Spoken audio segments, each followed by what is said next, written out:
If you are looking for the best gaming monitor 2025, great news! We have never had better gaming monitors at lower prices. Welcome back to PC Builder, I'm Jason. This best gaming monitor 2025 buying guide is going to give you everything that you need to know to buy the best gaming monitor for PC or console gaming, and we'll make specific product recommendations for every budget level. If you get value out of this video, please give it a like so it really helps out. Let's jump into it. The first thing you need to decide to buy the best gaming monitor in 2025, it's what resolution and frame rate or FPS that you want to play at. Now your resolution choices are 1080p, 1440p, and 4K. And you can drop down the resolution on a monitor, but you can never go above its resolution, so you can't do 4K on a 1440p monitor. Now the amount of FPS your monitor can display is listed as its refresh rate in Hertz, or HC for short. 165 Hz monitor can display a maximum of 165 FPS, while 240 Hz monitor can do 240 FPS. Now, it's very important here, your gaming hardware has to be able to output that many frames. If you are gaming on a current generation console like a PS5, PS5 Pro, Xbox Series X or S,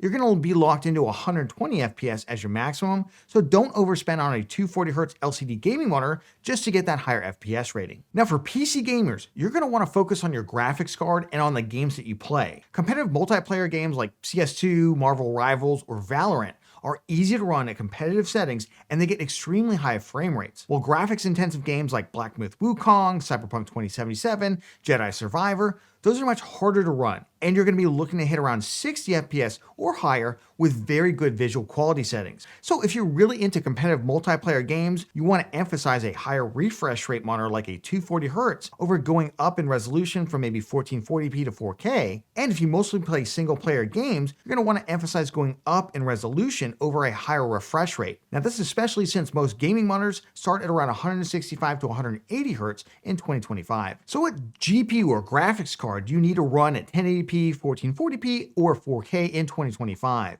At 1440p for PC gaming, looking at the Tech PowerUp RTX 5090 review, we can see that in a 23-game benchmark at high to ultra settings across mostly single-player games with no upscaling, you'd want a minimum performance of an RX 7600 XT, Intel Arc B580, or RTX 4060 graphics card. Any GPUs with lower performance than those are really more like 1080p land. For 4K 60 FPS, we're looking at a minimum of an RX 7900 GRE or RTX 4070 Super. Note that the amount of VRAM on your graphics card also matters in newer, mostly single player titles, and I generally recommend a minimum of 10 gigabytes of VRAM for 1080p, 12 gigabytes of VRAM for 1440p, and 16 gigabytes of VRAM for no compromises at 4K. For current generation console owners, you're generally looking for a 30 FPS experience in single player games and 120 FPS in competitive multiplayer titles. Now, everything except the PS5 Pro, it's getting to be old tech at this point, and new games are quite punishing for them, so I'm changing my recommendations for 2025. If you're buying a TV for your console,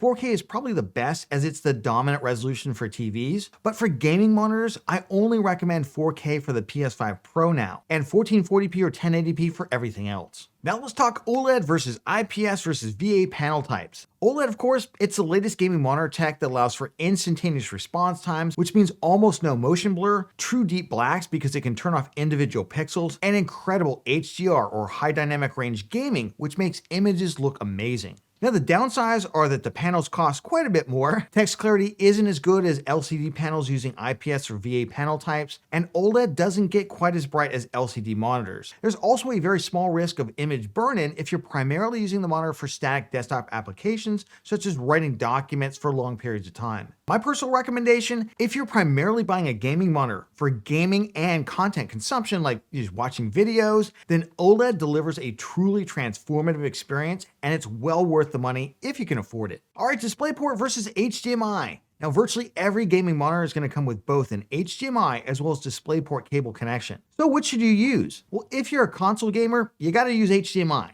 And if you want 120 Hz, your gaming monitor and HDMI cable need to be at least HDMI 2.0 rated for 1440p and HDMI 2.1 for 4K. PC gamers generally want to use DisplayPort 1.4, which allows for lossless compression and extremely high frame rates at 1440p and 4K. I'll talk more about why DisplayPort 1.4 is fine even for 4K 240Hz when we get to recommendations for those monitors. DisplayPort's also key to ensuring that if you have an NVIDIA GPU, it correctly utilizes the variable refresh rate on your monitor, which will likely be AMD Freesync. In terms of AMD Freesync versus NVIDIA Gsync, these are technologies that prevent screen tearing, and the dominant technology found in gaming monitors is Freesync, though it's often listed as Gsync compatible. There's also three main gaming monitor aspect ratios: widescreen, ultrawide, and super ultrawide. Now, widescreen is the most common aspect ratio at 16:9, meaning for every 16 pixels in width, there's 9 pixels in height. Ultrawide gaming monitors are 21:9, 21 pixels wide for every 9 pixels in height, and super ultrawide gaming monitors, like the Samsung Odyssey G9, are 32:9. Now, the consoles only really support widescreen that well, so ultrawide and super ultrawide, that's really just for PC gaming. All of my best gaming monitor 2025 recommendations are listed down in the video description. As new models launch, we're going to evaluate them and we'll list them down in the description below with a link if we think that they're good deals, and we'll of course remove anything that goes out of stock. Things listed with a fire emoji are great deals that will likely sell out, and 2 fire emojis, it's an insane deal that you shouldn't pass up. Let's jump into the best cheap gaming monitor 2025. And before you buy these, check out the best budget 1440p gaming monitors I'm going to show you. They're only about $30 more. You get 1440p, or the best cheap 240Hz gaming monitors that are 1080p as well, that aren't that much more, but you do get 240Hz. But if you're somebody who's only got about $100 out there, these are actually great monitors because there's a ton of trash on the market around $100. I see people buy garbage monitors all the time. I want you to get something good out there. Here's 2 models that I would definitely buy for about $100. The Kurai 24E3, fantastic flat IPS panel, pretty good motion handling on it, pretty decent in terms of the color gamut as well. It's not going to do any height, tilt, swivel adjustments. It's just a stand that stands the monitor up, but the monitor itself is pretty good. So you can either buy a monitor arm for it, or you can put it on a box or something if the height isn't correct for you. With the 5% coupon there, it's basically $110. The other one I would check out, again, not a great stand on this one, is the Pixio PX248 Prime V2.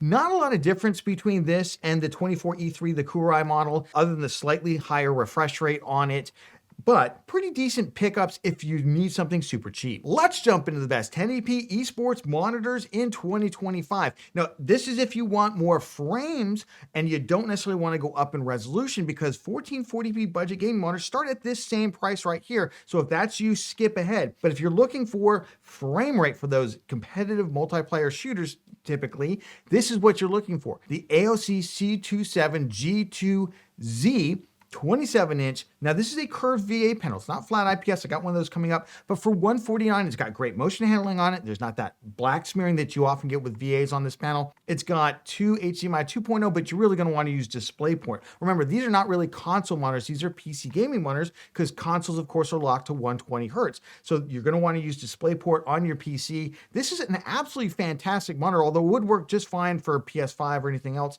if you want to buy it for $150, because that is insanely cheap for this level of performance. If you are looking for flat IPS 1080p, unfortunately, these are priced a little higher than I would like them to be. $229. We are almost in 240Hz 1440p land. Yeah, check that out later in the video.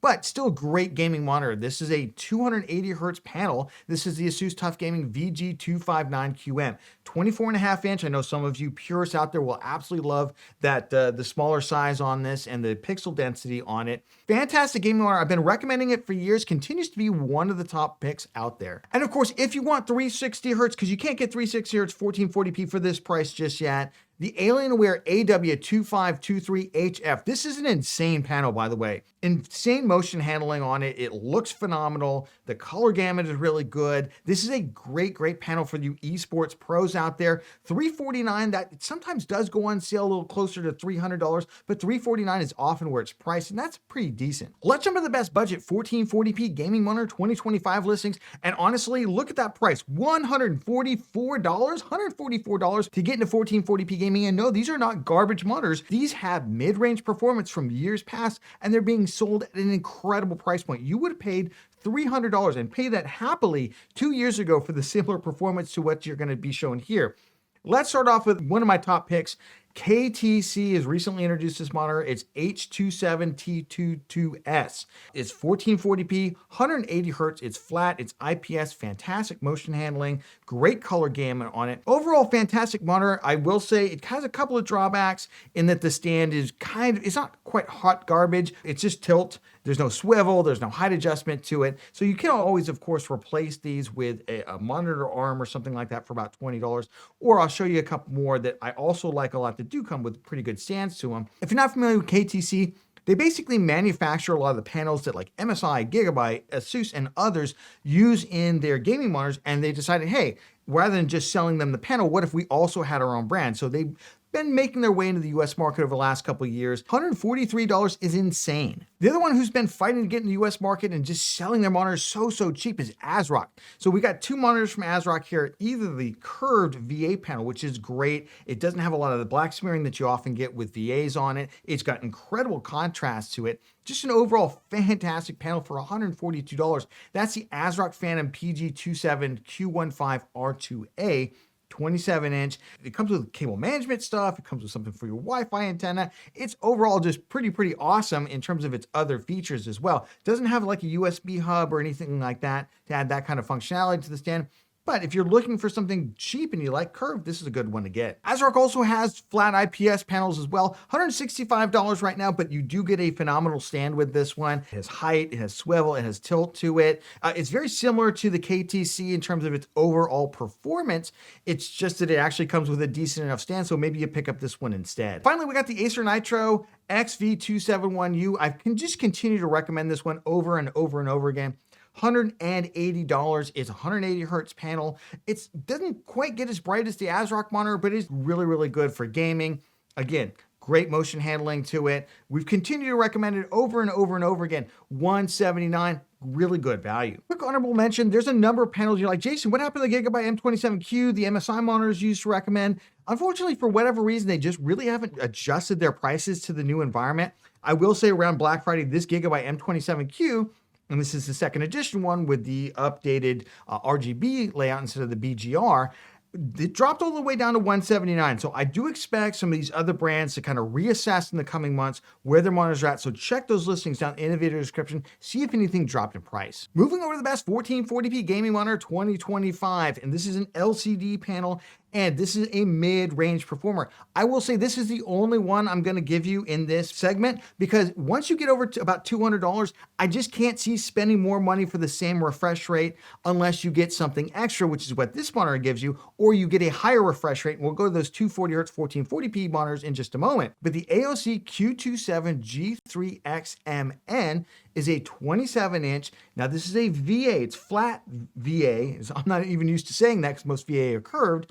180 hertz panel. The reason I really recommend this one is it's got tons of local dimming zones on it, and the HDR capabilities are actually something worth using on this monitor. They are not as good as OLED. I don't want to oversell it, but obviously they're significantly better than all the other 1440p gaming monitors I was showing you out there because of those local dimming zones. So this is a phenomenal panel, $250. If you want higher visual quality, if you want some level of HDR and you can't afford to go up to OLED, which right now is about $500, then this is a panel that I would definitely snap up if you're not looking for 240 hertz. Let's move over to the best budget 240 hertz 1440p gaming monitor, still AOC CQ27G3Z. I will say the price difference on this, $269. This is a curved VA panel. There's no USB hub to it. It's kind of like you get a great panel. Again, curved VA. I know some of you want flat IPS. We'll go over those in just a moment. The flat IPS monitors have come down in price, so the gap between them is not as big as it was. I'd love to see this come a little bit further down in price, $249, $229, something like that. But overall, it still remains a great budget option if you just want to squeeze in to the space. It reminds me a lot of the Samsung Odyssey G7 1440p 240 hertz curved VA panel that we had years ago, which I used to call the best gaming monitor on the planet because it just was great with the contrast and everything. But if you're looking to get into 240 hertz 1440p on a budget, this remains the best option. Let's jump into the best 1440p 240 hertz gaming monitors out there. And these are LCDs. Now these are all going to be flat. They're all going to be IPS. And I will say the price points for these, you should not spend more than $300 US, because if you do, you're getting very close to the $469, $499 price point for 1440p 240 hertz OLED gaming monitors, and I would definitely recommend jumping up to one of those if you can afford it. But if you have about $300 US to spend and you want 240 hertz 1440p, I'm going to give you 5 different IPS. These are all flat, they're all IPS.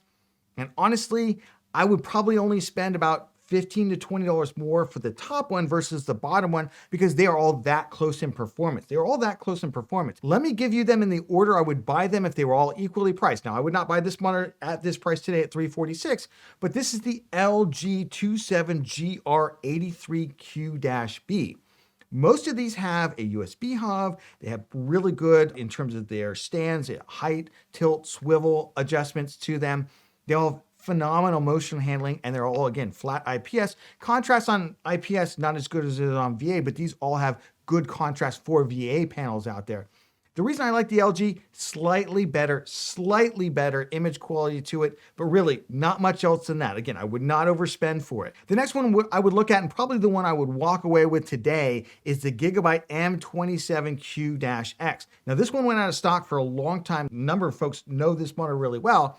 This is a phenomenal monitor. This also has KVM switches. It's just kind of a nice feature that allows you to use the same keyboard and mouse with multiple devices out there. It's got a nice USB hub to it.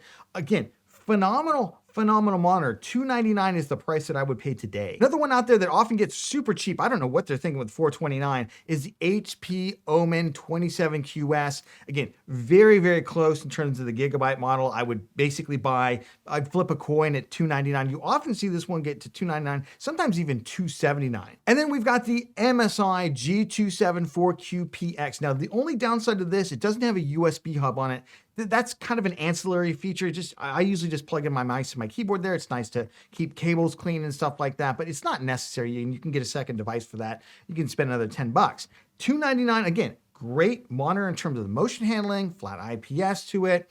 It does have a USB Type-C connection, so if you have a gaming laptop and you want to plug it in as a DisplayPort, you can do that with that. So that's one additional feature on this. So if you're looking for something specifically for a gaming laptop that has that DisplayPort feature through USB-C, this is a good one to get. Jumping over the best 4K gaming monitor 2025, and these are LCD panels. We'll deal with OLED in just a little bit, but if you've got about $350 to spend, you want to do 4K, you want to get either 28 or 27-inch panels, let me start you off with a phenomenal deal right now. That's the Acer Predator XB283K. Now, the great thing about this is it's 150 hertz refresh rate. It's got great motion handling to it. It's flat. It's IPS. It's got HDMI 2.1 for you console folks out there who want to hit 120 hertz on your console gaming. And it has not only a USB hub, but it has the KVM switches, so you can use multiple devices with the same keyboard and mouse to it. Also say it has a USB Type-C DisplayPort connection, so you can plug in a gaming laptop or something like that and do DisplayPort over USB Type-C. Overall, for $349 for 28-inch gaming monitors, 2 thumbs up. Let me give you some other options out there because prices keep changing. Gigabyte M28U, great substitute for the Acer Predator. Basically, it's like the same monitor, so I would just get the cheaper of the two. Right now, the Gigabyte's more expensive at $399, but often goes on sale. In terms of 27-inch versions instead of 28, so slightly smaller, the MSI MPG 274 URF QD, slightly better image quality to it. Would you be able to tell side by side? Maybe, maybe not. I will say it does have a slightly wider color gamut to it as well, and it's got similar connectivity features to the Gigabyte and the Acer, $389. Let's jump into the best OLED gaming monitor 2025 recommendations, and we're going to start off with the best 1440p OLED in 2025. That's the AOC Agnon Pro AG276QZD2. Now, let me give you a little bit of backstory here because you're like, Jason, this is a 240 hertz 1440p OLED gaming monitor. It's $499. How is that possible? A year ago at this time, this monitor or this class of monitor would have sold for $1,000. A couple things have happened. First of all, this is the 3rd generation panel. My recommendation would not be to buy those older 1st generation panels, even if you got a small discount on it. I'd get the 3rd generation. Number 1, text clarity's gotten better on the newer panels. Number 2, the burn-in prevention features have gotten a little bit better as well. So 2 thumbs up on that one. That's why I like this one quite a bit at $499. Some of you might be like, Jason, I don't need 240 hertz. I just play single player titles. The reason you're buying OLED isn't necessarily just the refresh rate. I will say those slower panels like 165 hertz that were OLED, they're largely gone because there's basically 2 types of OLED panels being sold out there.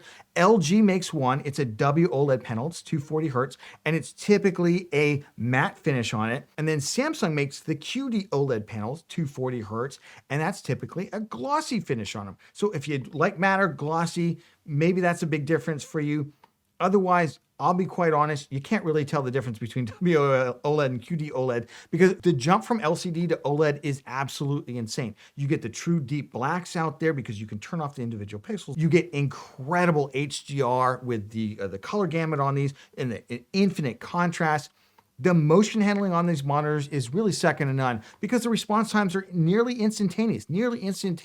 So overall, just phenomenal experience. And if you can afford to jump up to OLED, that would be my super strong recommendation. Let me go over why I like this panel. $499, that's why I like this panel. Honestly, there's not that much difference between them because they're all using either the LG panel or the Samsung panel. So it's really just gonna come down to calibration, some kind of minor features like USB hubs, KVM features like that.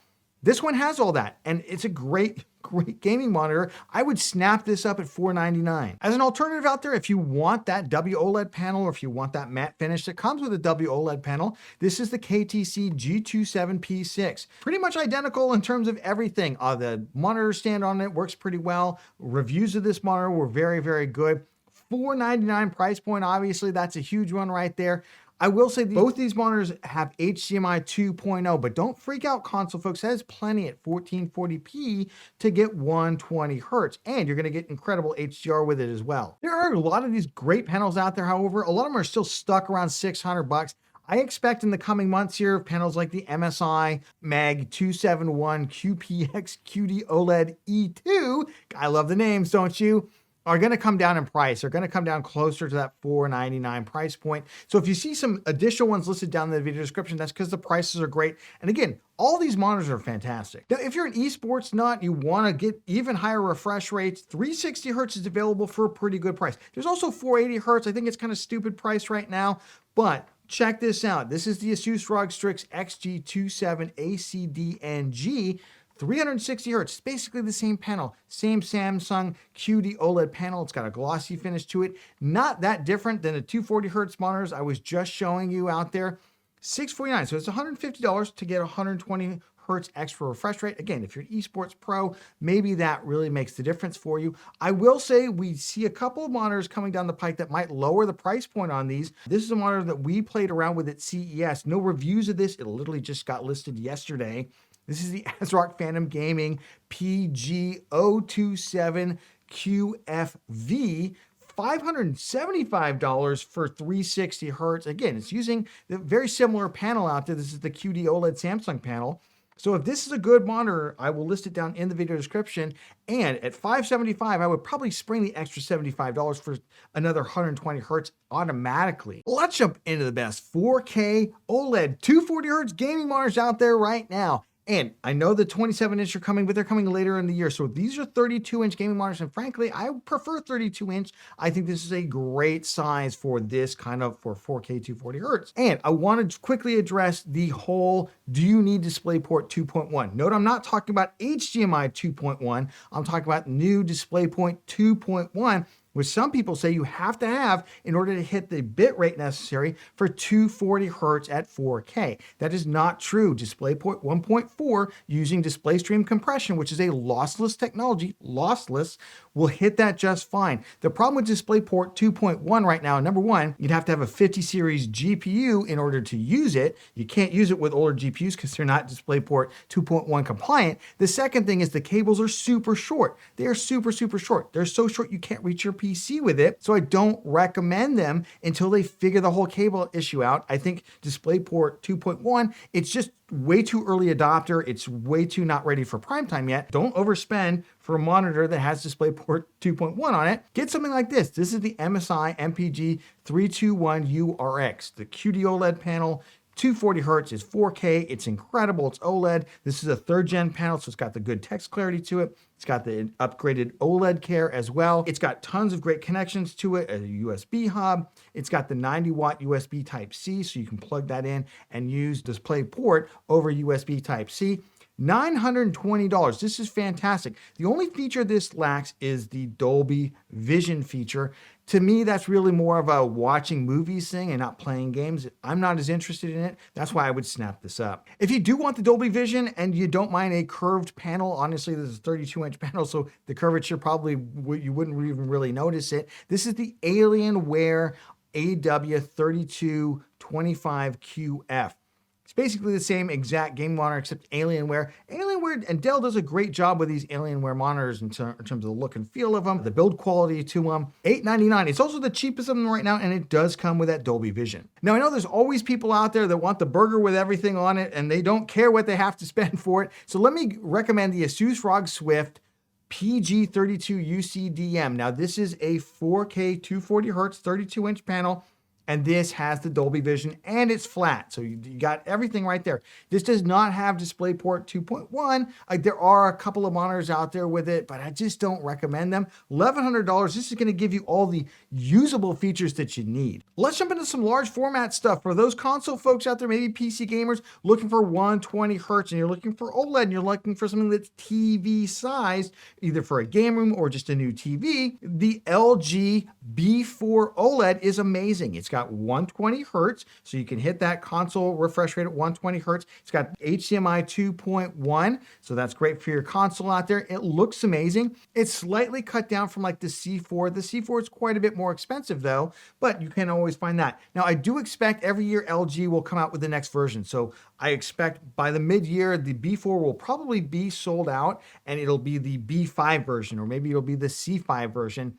There's not a lot of difference between even last year's the B3 to the B4. I would just buy the cheaper one, to be quite honest with you. But this is a great option for anybody looking for a big game room kind of TV. For those of you looking for something in the ultra-wide, I'll be honest with you, the ultra-wide market at the time of filming just isn't keeping up with all the new OLED gaming panels out there. The prices are just kind of too high, either for LCD panels or even the OLED ultra-wides out there. I'd recommend either just waiting right now or just pick up that 240 hertz 1440p AOC OLED for $499 is an insane value. But if you're looking for super ultra-wide, really the only game in town continues to be Samsung. It's the OLED G9 5SC. Now, this has had a couple of VRR flicker issues over and above what other OLED panels have had. There have been a number of firmware updates on it. Samsung has had some quality control issues. It looks like they're starting to get that under control, but they have massively cut the price of this thing. It was almost $2,000. Now it's $1,100 right now. So yeah, you can take a steep discount on it if you want to roll the dice. A lot of people do really enjoy this panel. The older LCD version of it was super well received after some initial fixes. So if you like this one, check it out at $1,100. Remember, everything is listed down in the video description. Check those links out for current pricing and availability in your region. And of course, if you got value out of this video, please give it a like. It makes a huge difference to the channel. And of course, subscribe for more cool PC content. And we'll catch you on the next one.